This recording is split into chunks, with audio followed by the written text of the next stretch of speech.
Pornography is not neutral. It's not harmless curiosity. It's a quiet teacher that trains desire, it reshapes boundaries, and it distorts thinking long before a person understands what's happening to them. What begins in private does not stay private. It shows up and seeps into our behavior, our relationships, our identity, and our spiritual confusion. Hello, family. Welcome back to Family Still Matters. I'm Deborah. Today, I want to speak plainly and responsibly and with care about pornography, not just as a private struggle, but as a family issue, a developmental issue, and a spiritual issue that affects men, women, and especially our children. This is not about shaming anyone. It is about awareness, protection, and healing. Let me answer the question many people quietly ask. Why does this matter to me? If you are a parent, this affects how your child thinks, what they desire, and how they form boundaries. If you are a young person, this affects your clarity, your discipline, your emotional health, and future relationships. And if you are an adult struggling privately, this affects your peace, your focus, your confidence, and your spiritual alignment. Pornography does not just take your time. It takes your clarity. It fragments your inner life. Scripture tells us, above all else, guard your heart, for everything you do flows from it. That is Proverbs 4:23. What we allow into the mind eventually shapes the life. Pornography trains your brain to separate what you are desiring from any level of responsibility. It teaches gratification without connection and stimulation without commitment. For many people, especially when exposure happens early, pornography introduces and reinforces masturbation as a coping mechanism, something turned to for stress, boredom, loneliness, or curiosity. Over time, this creates a cycle. Stimulus, response, guilt, repeat. Stimulus, response, guilt, repeat. The cycle drains your focus, drains your discipline, and drains you of motivation. For many young men, it diminishes vitality, ambition, and emotional regulation. For many young women, it distorts expectations about intimacy, your worth, and your relational roles. What is rehearsed repeatedly becomes normalized.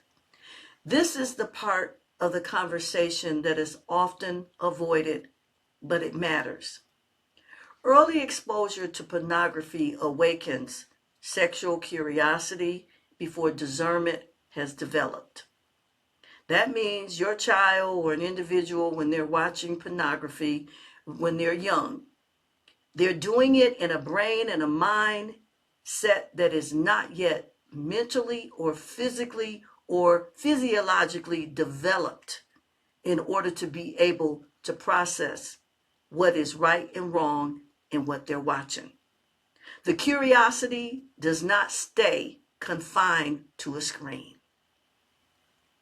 It often spills into peer relationships, friends, classmates, shared spaces where boundaries are unclear and guidance is absent. What begins as curiosity becomes experimentation. Experimentation becomes normalization. Normalization then begins to reshape the boundaries that you set.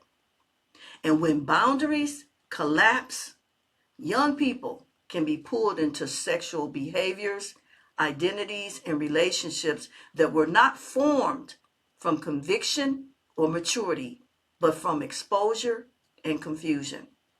Scripture gives us a warning that is both wise and protective. Do not awaken love before its proper time. That is Songs of Solomon, verses 2 and 7. See, too many of you are awakening that desire, that passion that's only supposed to be awakened when you're in love. You're stirring it too quickly. Premature exposure does not mature a child. It burdens them. Parents, this requires honesty and courage. Quiet children are not always protected children. Closed doors are not always safe doors. Monitoring devices is not mistrust. Asking questions is not control. Setting boundaries is love. So parents must know, 1, what content is entering your home? 2, how media shapes curiosity and behavior. 3, that silence does not protect innocence. Children do not have the discernment to guard their own minds. That responsibility belongs to the adults in the home, the parents, the guardians. If parents do not guide their children, the culture will, and it will do so aggressively. Aggressively. Here is what healing from pornography and related habits offers you. Mental clarity instead of constant internal noise, emotional stability instead of compulsive cycles, restored discipline and focus, healthy boundaries instead of confusion, spiritual alignment instead of quiet guilt. Healing is possible, but it requires intentional steps. You have to intentionally choose to honestly acknowledge without denial. You have to be willing to remove easy access points. You need to be accountable with safe, mature voices. Get you a safe, mature accountability partner. You must replace destructive habits with purpose and structure.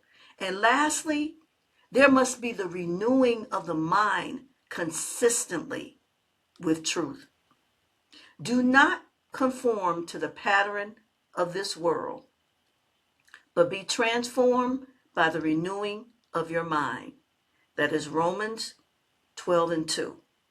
Transformation begins with what we allow to shape our thinking. Start a conversation you've been avoiding. Check what influences are shaping your home. Seek accountability instead of secrecy. What you confront today can protect your future. Thank you for spending this time with me. If this message brought clarity or conviction, share it with someone who needs it. Healing is possible, truth brings freedom, and family still matters. The lives we guard today shape the families of tomorrow.